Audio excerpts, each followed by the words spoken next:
Come with me back in time to a world of 8-bit gaming. Televisions were of the CRT variety, controllers had only 2 face buttons, and games were about cute, low-res characters jumping happily around brightly coloured levels while cheerful music played in the background.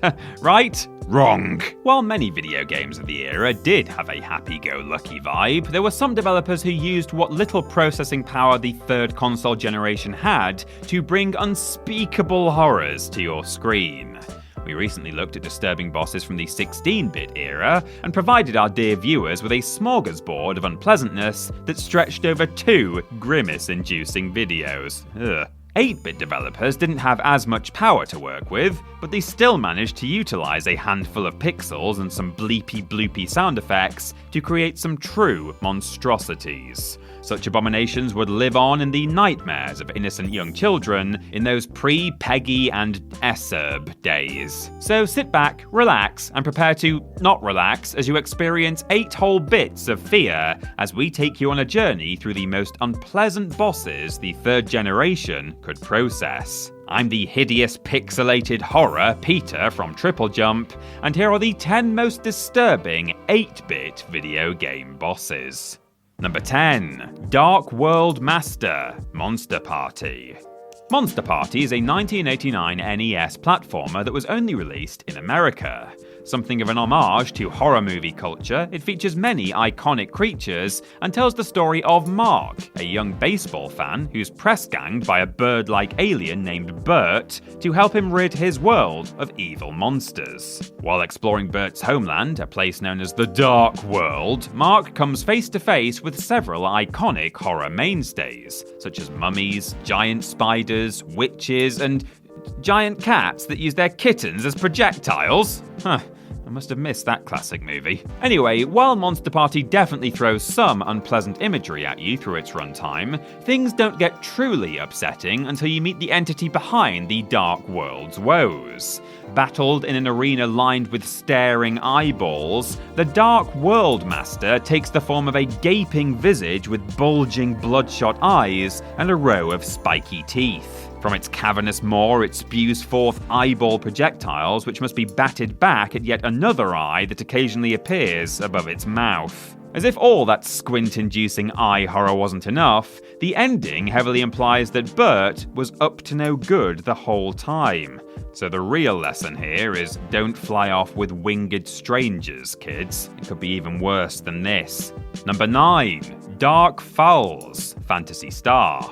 In our previous videos about 16-bit abominations, we touched upon the fact that the Phantasy Star series wasn't shy of throwing a cosmic horror or two at the player. The first Phantasy Star was no exception to this rule.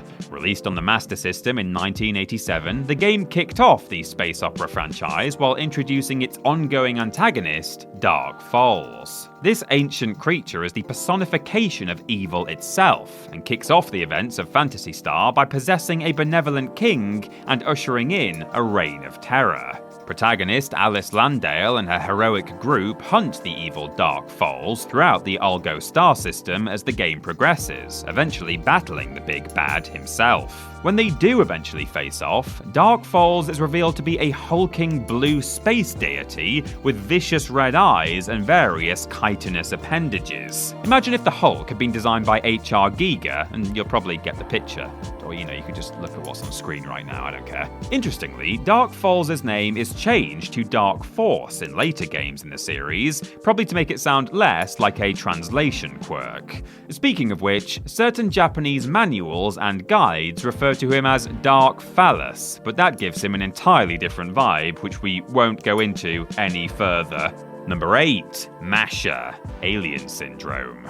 Originally released in arcades, this top-down run-and-gun game by Sega came at a time when gross alien biology and body horror were all the rage. Ported to the Master System in 1988, it fell upon Alien Syndrome's developers to bring that 80s extraterrestrial horror vibe to life on humble 8-bit hardware. The aliens, clearly inspired by the xenomorphs, stalk the protagonists as they explore the infested maze-like facilities and attempt to find and rescue hostages. It's during the boss fights, though, that the pixelated grossness really starts to shine in all of its slimy, meaty glory. The influence of the Thing is clear in the first boss, a goopy mass of flesh with a vile morphing head, whereas this one looks like a fruit bowl has mutated and developed some kind of evil sapience. Ugh, reminds me of that painting by Giuseppe Arcimboldo I bought in Animal Crossing. Anyway, we chose Masha as the pick of the unpleasant bunch. Looking like a very disturbed child has glued some grilled shrimp to a half-melted action figure, this leaping mass of distorted limbs will excrete worm-like creatures from its innards while descending upon players like some kind of spider with human hands. Absolutely disgusting, although I do kind of want some grilled shrimp now. Number 7. Muscular Old Man, Zombie Nation. This completely bonkers NES shoot-'em-up from 1990 put players in control of a floating samurai head.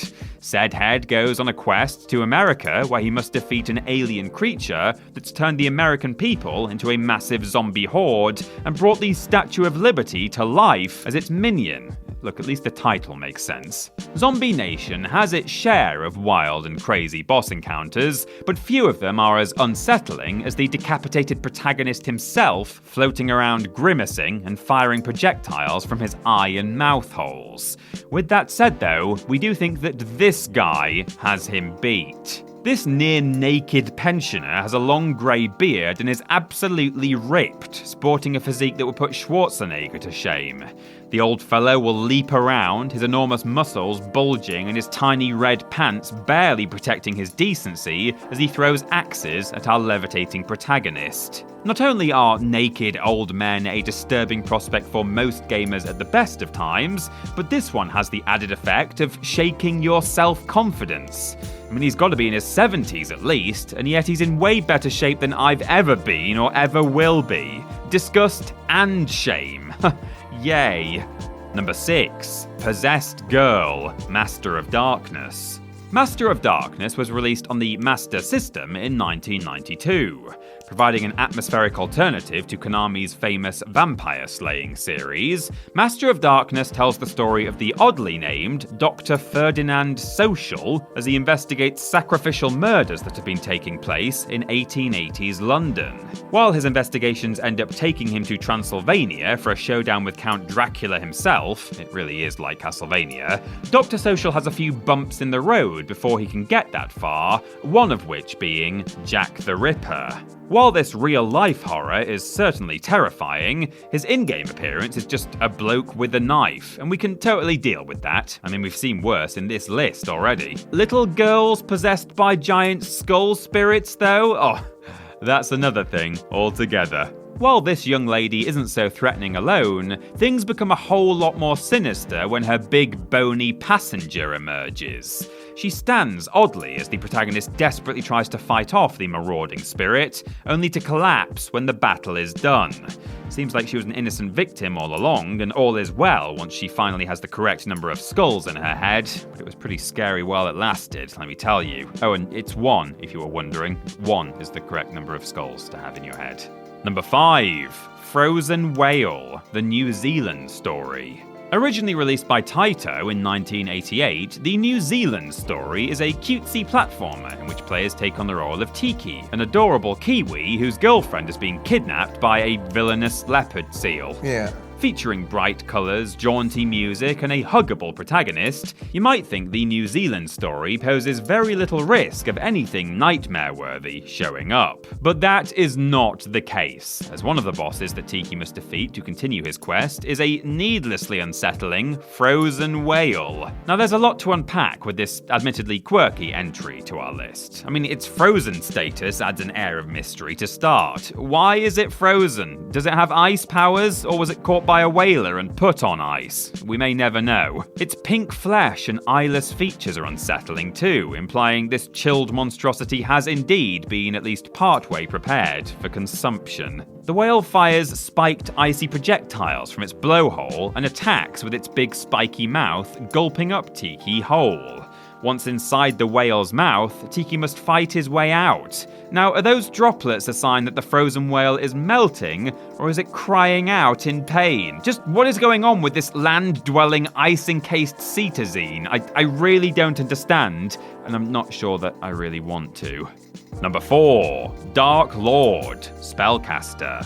Sega's 1988 Master System adventure, Spellcaster, tells the story of Cain, a young man sent to investigate mysterious attacks on local villages and temples. The game initially features two main gameplay styles, that of the traditional side-scrolling action platformer, and a graphic adventure style in which Cain questions other characters and examines clues. The platforming and adventure game sections combine to form an interesting experience, and some tough boss fights are sprinkled in amongst all the intrigue as well. Towards the end of the game, however, Spellcaster has another gameplay surprise up its sleeve. As the Dark Lord, responsible for all the mysterious goings-on throughout the game, finally emerges, Cain awakens his true power and takes to the sky. Cue an unexpected airborne finale, where the gameplay switches one last time, this time to that of a top-down shoot-'em-up. During his mid-air interlude, Cain meets this huge flying amalgamation of flesh, eyeballs, and grotesque faces. As he soars over its elongated form, Cain must avoid the fireball-launching eyeballs before coming face-to-face with the disturbingly serene and feminine final head, who eventually reveals an extremely unpleasant dental situation. Incidentally, this stage of the boss fight looks a lot like the Mother Alien boss from Contra Hardcore that made one of our 16-bit videos. Same dentist as well, apparently. Number 3. Mutant Ram, Midnight Mutants. Putting the two most famous 8-bit consoles aside for a moment, our next title was released on Atari's 7800 system, the American company's lesser-known attempt at challenging Sega and Nintendo's 8-bit domination. One spooky title released on the 7800 was Midnight Mutants, a faux isometric adventure with a free-roaming world. In the game, players take on the role of young Jimmy Harkman as he tries to save his grandfather from a resurrected villain with a grudge against the Harkman family line.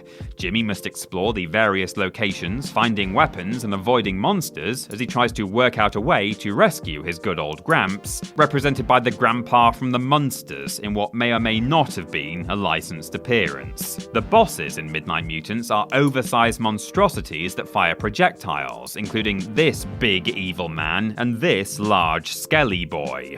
The most unsettling by far, though, is the mutant ram.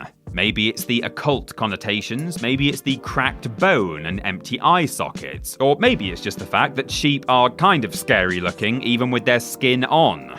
Whatever the case, this gigantic floating ovine skull is incredibly repulsive and, oh my god, please just get rid of this now. Thanks, let's do number 2, Jesus. Number 2, Jaquio, Ninja Gaiden 2, The Dark Sword of Chaos. The original NES Ninja Gaiden trilogy is mainly known today for its difficulty. As such, it's likely that many who played Ninja Gaiden and its sequel never even got to see Jaquio, since he served as the penultimate boss in both games. This evil sorcerer is the main antagonist of Ninja Gaiden and Ninja Gaiden 2, and floats around in his cloak that appears to be made of discarded demon parts, including, you guessed it, more eyeballs. And there's also a cheeky pentagram on there for added occult appeal. As if a tough fight against a demonic sorcerer with bits of bones and entrails dangling off him wasn't enough, the second game sees him revive as this handsome fellow after he's defeated. This winged, skull-faced mass of writhing tendrils can even continue to attack after protagonist Ryu has chopped its head off, leaving a rather unpleasant-looking hole, and forcing you to get up close and personal with its pulsating innards. Honestly, I'll never understand evil sorcerers. All that magic power, and they just use it to turn into some hellish abomination. How about using some of your spells to turn into the world's sexiest man or something? It's what I do. Oh wait, I don't need to. No, sorry, that was stupid. And number 1, All-Seer, Abadox. Let's finish things off with some good old gross alien biology. NES shooter Abadox, or is that Abadox? I'm not really sure, goes all in this regard, even covering the title screen logo in goopy alien gore. Abadox was originally released in 1989 and tells the horrific tale of a planet consumed by a gigantic alien organism called Parasitis. Parasitis proceeds to wipe out the galactic military and eat a hospital ship that contained the galactic princess. And now it's up to Second Lieutenant Nazal, or Second Lieutenant Nazal if you want to get American about this, the last survivor of the galactic fleet, to save the princess and the galaxy. Armed with a jetpack and some high-tech weaponry, Nazal has to enter the abomination's intestinal tract and fight off all kinds of grisly organisms that await inside. Even if he saves the princess, poor Nazal definitely isn't coming back the same. Pretty much everything in this game is disgusting, but if we had to single out just one grotesquerie, we'd go with the All-Seer. This twisted extraterrestrial form sprouts, oh look, more eyeballs from its chest cavity, while a sinister yellow eye looms from above, always watching, seeing everything. Now let's not forget that this thing lives inside another thing too, which is also gross in itself. But most of all, I'm disturbed by the angle of its neck. Truly, poor posture is a horror that we can all relate to. Sit up straight.